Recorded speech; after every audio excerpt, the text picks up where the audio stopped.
ओम शांति। 10 नवंबर 2025 के ईश्वरीय महावाक्य। पहले सुनते हैं मुरली के मुख्य पॉइंट्स। बाबा ने कहा, एक एक बच्चे को सर्विस का सबूत देना है, परंतु पहले अपना भी कल्याण करना है, सिर्फ पंडित नहीं बनना। सदैव यह ख्याल रहना चाहिए कि हम मनसा वाचा कर्मणा तन मन धन से ऐसी क्या सर्विस करें जो भविष्य 21 जन्मों का एवजा बाप से मिले। फिर बाबा ने कहा, कई बच्चे कहते हैं हमारी सेंटर खोलने की दिल है। भले सेंटर खोलो, परंतु घर में स्त्री पुरुष की अनबन नहीं होनी चाहिए। तुम्हारी आपस में ही खिटखिट होगी तो दूसरों की क्या सर्विस करेंगे।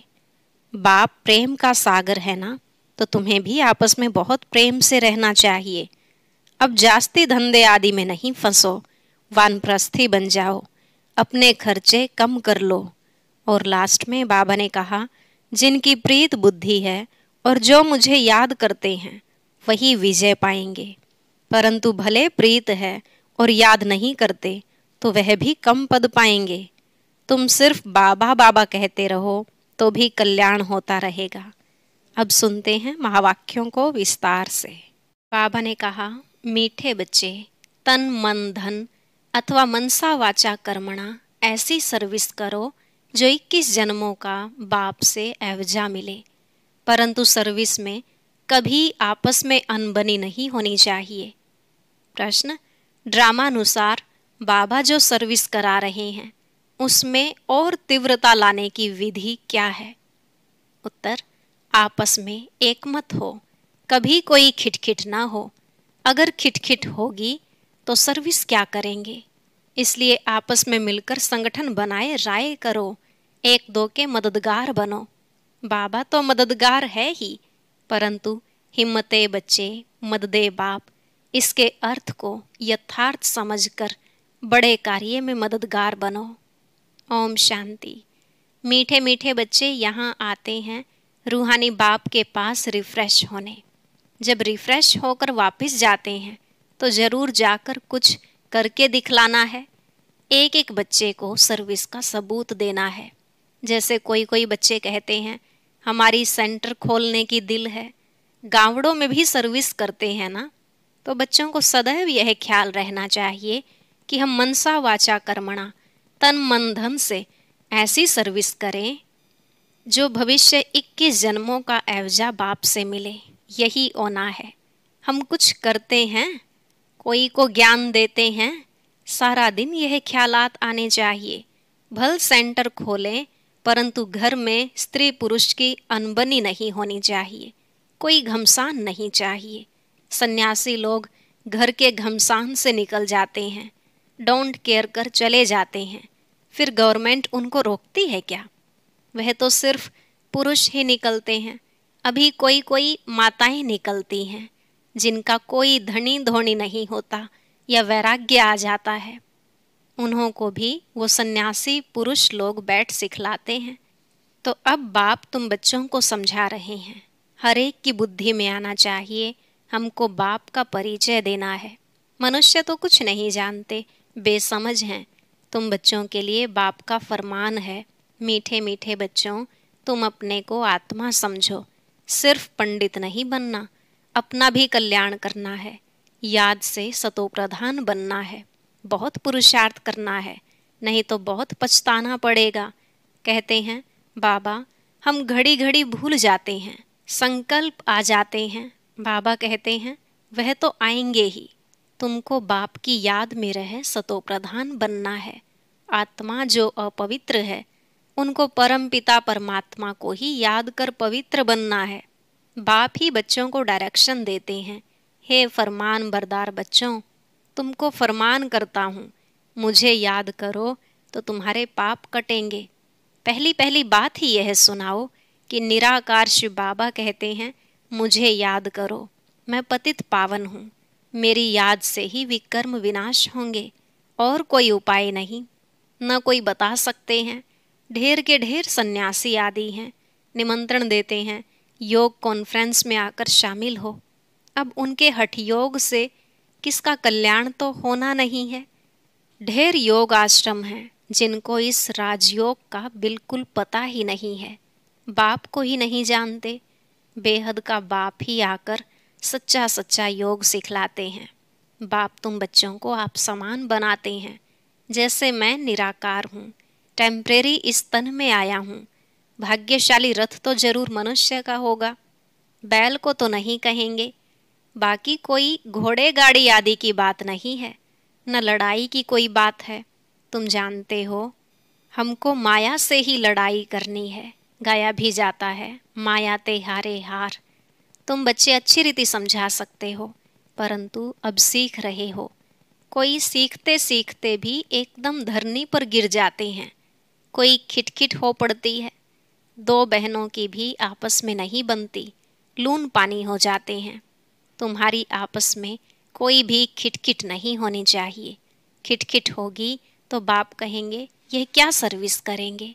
बहुत अच्छे अच्छे का भी ऐसा हाल हो जाता है। अभी माला बनाई जाए तो कहेंगे डिफेक्टेड माला है, इनमें अजुन यह अवगुण है।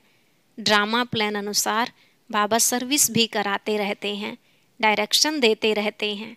दिल्ली में चारों ओर सेवा का घेराव डालो। यह सिर्फ एक को थोड़े ही करना है, आपस में मिलकर राय करनी है। सब एक मत होने चाहिए। बाबा एक है, परंतु मददगार बच्चों बगैर काम थोड़े ही करेंगे। तुम सेंटर्स खोलते हो, मत लेते हो। बाबा पूछते हैं मदद करने वाले हो? कहते हैं हाँ बाबा।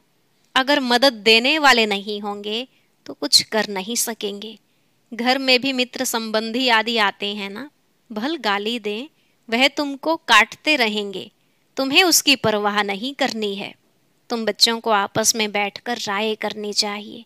जैसे सेंटर्स खोलते हैं तो भी सब मिलकर लिखते हैं बाबा हम ब्राह्मणी की राय से यह काम करते हैं। सिंधी भाषा में कहते हैं ब त 12, यानी एक के साथ दो मिलने से 12 हो जाते। 12 होंगे तो और ही अच्छी राय निकलेगी। कहाँ कहाँ एक दो से राय नहीं लेते हैं। अब ऐसे कोई काम हो सकता है क्या? बाबा कहेंगे जब तक तुम्हारा आपस में संगठन ही नहीं तो तुम इतना बड़ा कार्य कैसे कर सकेंगे। छोटी दुकान बड़ी दुकान भी होती है ना, आपस में मिलकर संगठन करते हैं। ऐसे कोई नहीं कहते बाबा आप मदद करो, पहले तो मददगार बनाने चाहिए। फिर बाबा कहते हैं हिम्मते बच्चे मददे बाप, पहले तो अपने मददगार बनाओ। बाबा हम इतना करते हैं, बाकी आप मदद दो। ऐसे नहीं, पहले आप मदद करो। हिम्मते मर्दा, उनका भी अर्थ नहीं समझते। पहले तो बच्चों की हिम्मत चाहिए। कौन कौन क्या मदद देते हैं, पोता मेल सारा लिखेंगे, फलाने फलाने यह मदद देते हैं, कायदे सिर लिख कर देंगे। बाकी ऐसे थोड़े ही एक एक कहेंगे हम सेंटर खोलते हैं मदद दो। ऐसे तो बाबा नहीं खोल सकता है क्या? लेकिन ऐसे तो हो नहीं सकता। कमेटी को आपस में मिलना होता है। तुम्हारे में भी नंबरवार है ना, कोई तो बिल्कुल कुछ भी नहीं समझते, कोई बहुत हर्षित होते रहते हैं। बाबा तो समझते हैं इस ज्ञान में बहुत खुशी रहनी चाहिए। एक ही बाप टीचर गुरु मिलता है तो खुशी होनी चाहिए ना। दुनिया में यह बातें कोई नहीं जानते। शिव बाबा ही ज्ञान सागर, पतित पावन, सर्व का सद्गति दाता है। सबका फादर भी एक है, यह और कोई की बुद्धि में नहीं है। अभी तुम बच्चे जानते हो वही नॉलेजफुल लिबरेटर गाइड है। तो बाप की मत पर चलना पड़े, आपस में मिलकर राय करनी है, खर्चा करना है। एक की मत पर तो नहीं चल सकते, मददगार सब चाहिए। यह भी बुद्धि चाहिए ना। तुम बच्चों को घर घर में मैसेज देना है। पूछते हैं शादी में निमंत्रण मिलता है, जाएं? बाबा कहते हैं क्यों नहीं, जाओ, जाकर अपनी सर्विस करो, बहुतों का कल्याण करो। भाषण भी कर सकते हो, मौत सामने खड़ा है। बाप कहते हैं मामेकम याद करो। यहाँ सब पाप आत्माएं हैं, बाप को ही गाली देते रहते हैं, बाप से तुमको बेमुख कर देते हैं। गायन भी है विनाश काले विपरीत बुद्धि। किसने कहा? बाप ने खुद कहा है मेरे से प्रीत बुद्धि नहीं है। विनाश काले विपरीत बुद्धि हैं, मुझे जानते ही नहीं। जिनकी प्रीत बुद्धि है, जो मुझे याद करते हैं, वही विजय पाएंगे। भल प्रीत है परंतु याद नहीं करते हैं तो भी कम पद पा लेंगे। बाप बच्चों को डायरेक्शन देते हैं, मूल बात सबको मैसेज देना है। बाप को याद करो तो पावन दुनिया का मालिक बनो। ड्रामानुसार बाबा को लेना भी बूढ़ा शरीर पड़ता है। वानप्रस्थ में प्रवेश करते हैं। मनुष्य वानप्रस्थ अवस्था में ही भगवान से मिलने के लिए मेहनत करते हैं। भक्ति में तो समझते हैं जप तप आदि करना, यह सब भगवान से मिलने के रास्ते हैं। कब मिलेगा वह कुछ पता नहीं। जन्म जन्मांतर भक्ति करते आए हैं, भगवान तो कोई को मिलता ही नहीं। यह नहीं समझते बाबा आएंगे ही तब, जब पुरानी दुनिया को नया बनाना होगा। रचयिता बाप ही है। चित्र तो हैं परंतु त्रिमूर्ति में शिव को नहीं दिखाते हैं। शिव बाबा बिगर ब्रह्मा विष्णु शंकर दिखाए हैं। जैसे गला कटा हुआ है, बाप के बिगर निधन के बन पड़ते हैं। बाप कहते हैं मैं आता हूँ, तुमको धन का बनाता हूँ। 21 जन्म तुम धन के बन जाते हो, कोई तकलीफ नहीं रहती। तुम भी कहेंगे जब तक बाप नहीं मिला है तो हम भी बिल्कुल निधन के तुच्छ बुद्धि थे। पतित पावन कहते हैं परंतु वह कब आएंगे यह नहीं जानते। पावन दुनिया है ही नई दुनिया। बाप कितना सिंपल समझाते हैं, तुमको भी समझ में आता है। हम बाप के बने हैं, स्वर्ग के मालिक जरूर बनेंगे। शिव बाबा है बेहद का मालिक। बाप ने ही आकर सुख शांति का वर्षा दिया था। सतयुग में सुख था, बाकी सब आत्माएं शांति धाम में थी। अभी इन बातों को तुम समझते हो। शिव बाबा क्यों आया होगा? जरूर नई दुनिया रचने, पतित को पावन बनाने आए होंगे। ऊंच कार्य किया होगा। मनुष्य बिल्कुल घोर अंधियारे में है। बाप कहते हैं यह भी ड्रामा में नूंद है। तुम बच्चों को बाप बैठ जगाते हैं। तुमको अभी सारे ड्रामा का पता है, कैसे नई दुनिया फिर पुरानी होती है। बाप कहते हैं और सब कुछ छोड़ एक बाप को याद करो। हमको कोई से नफरत नहीं आती, यह समझाना पड़ता है। ड्रामानुसार माया का राज्य भी होना है। अब फिर बाप कहते हैं मीठे मीठे बच्चों, अब यह चक्र पूरा होता है।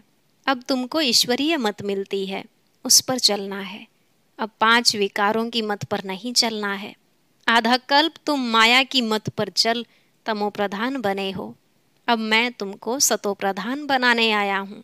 सतो प्रधान तमो प्रधान का यह खेल है।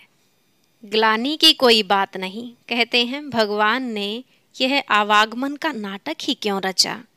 क्यों का सवाल ही नहीं उठता।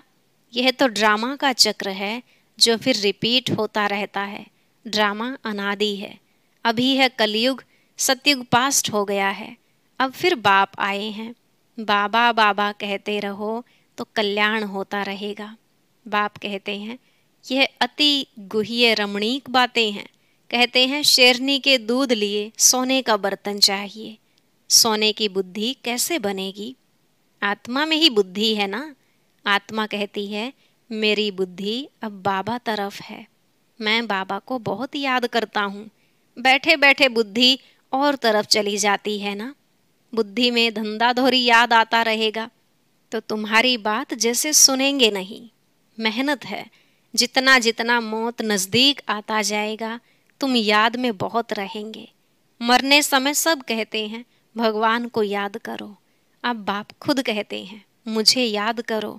तुम सबकी वानप्रस्थ अवस्था है, वापिस जाना है, इसलिए अब मुझे याद करो। दूसरी कोई बात नहीं सुनो। जन्म जन्मांतर के पापों का बोझा तुम्हारे सिर पर है। शिव बाबा कहते हैं इस समय सब अजामिल हैं। मूल बात है याद की यात्रा, जिससे तुम पावन बनेंगे। फिर आपस में प्रेम भी होना चाहिए, एक दो से राय लेनी चाहिए। बाप प्रेम का सागर है ना, तो तुम भी आपस में बहुत प्यारे होने चाहिए। देही अभिमानी बन बाप को याद करना है। बहन भाई का संबंध भी तोड़ना पड़ता है। भाई बहन से भी योग नहीं रखो, एक बाप से ही योग रखो। बाप आत्माओं को कहते हैं मुझे याद करो तो तुम्हारी विकारी दृष्टि खलास हो जाए। कर्मेंद्रियों से कोई विकर्म नहीं करना चाहिए। मनसा में तूफान जरूर आएंगे, यह बड़ी मंजिल है। बाबा कहते हैं, देखो कर्मेंद्रियां धोखा देती हैं तो खबरदार हो जाओ। अगर उल्टा काम कर लिया तो खलास। चढ़े तो चाखे वैकुंठ का मालिक। मेहनत के सिवाय थोड़े ही कुछ होता है, बहुत मेहनत है। देह सहित देह के कोई कोई को तो बंधन नहीं है तो भी फंसे रहते हैं, बाप की श्रीमत पर नहीं चलते हैं। लाख दो हैं, भल बड़ा कुटुंब है, तो भी बाबा कहेंगे जास्ती धंधे आदि में नहीं फंसो, वानप्रस्थी बन जाओ, खर्चा आदि कम कर लो। गरीब लोग कितना साधारण चलते हैं, अभी क्या क्या चीजें निकली हैं, बात मत पूछो। खर्चा ही खर्चा साहूकारों का चलता है, नहीं तो पेट को क्या चाहिए, एक पाव आटा बस। अच्छा, मीठे मीठे सिकलधे बच्चों प्रति माता पिता बाप दादा का याद प्यार और गुड मॉर्निंग। रूहानी बाप की रूहानी बच्चों को नमस्ते। रूहानी बच्चों की रूहानी बाप दादा को नमस्ते नमस्ते, गुड मॉर्निंग, शुक्रिया बाबा शुक्रिया। धारणा के लिए मुख्य सार। बाबा ने कहा, आपस में बहुत बहुत प्यारे बनना है, लेकिन भाई बहन से योग नहीं रखना है। कर्मेंद्रियों से कोई भी विकर्म नहीं करना है। एक ईश्वरीय मत पर चलकर सतो प्रधान बनना है। माया की मत छोड़ देनी है। आपस में संगठन मजबूत करना है। एक दो के मददगार बनना है। वरदान, लक्ष्य के प्रमाण, लक्षण के बैलेंस की कला द्वारा चढ़ती कला का अनुभव करने वाले बाप समान संपन्न भव। लक्ष्य के प्रमाण, लक्षण के बैलेंस की कला द्वारा चढ़ती कला का अनुभव करने वाले बाप समान संपन्न भव। बाबा ने कहा, बच्चों में विश्व कल्याण की कामना भी है तो बाप समान बनने की श्रेष्ठ इच्छा भी है, लेकिन लक्ष्य के प्रमाण जो लक्षण स्वयं को व सर्व को दिखाई दें उसमें अंतर है। इसलिए बैलेंस करने की कला अब चढ़ती कला में लाकर इस अंतर को मिटाओ। संकल्प है, लेकिन दृढ़ता संपन्न संकल्प हो तो बाप समान संपन्न बनने का वरदान प्राप्त हो जाएगा। अभी जो स्वदर्शन और परदर्शन दोनों चक्र घूमते हैं, व्यर्थ बातों के जो त्रिकालदर्शी बन जाते हो, इसका परिवर्तन कर स्वचिंतक स्वदर्शन चक्रधारी बनो। स्लोगन, सेवा का भाग्य प्राप्त होना ही सबसे बड़ा भाग्य है। सेवा का भाग्य प्राप्त होना ही सबसे बड़ा भाग्य है। अव्यक्त इशारे, अशरीरी व विदेही स्थिति का अभ्यास बढ़ाओ। अभ्यास करो, देह और देह के देश को भूल अशरीरी परमधाम निवासी बन जाओ। फिर परमधाम निवासी से अव्यक्त स्थिति में स्थित हो जाओ। फिर सेवा के प्रति आवाज में आओ। सेवा करते हुए भी अपने स्वरूप की स्मृति में रहो। अपनी बुद्धि को जहाँ चाहो वहाँ 1 सेकंड से भी कम समय लगा लो, तब पास भी डोनर बनेंगे। ओम शांति। अब सुनते हैं आज का अव्यक्त ज्ञान मोती। इसके लिए ऊपर दिए गए बॉक्स पर क्लिक करें।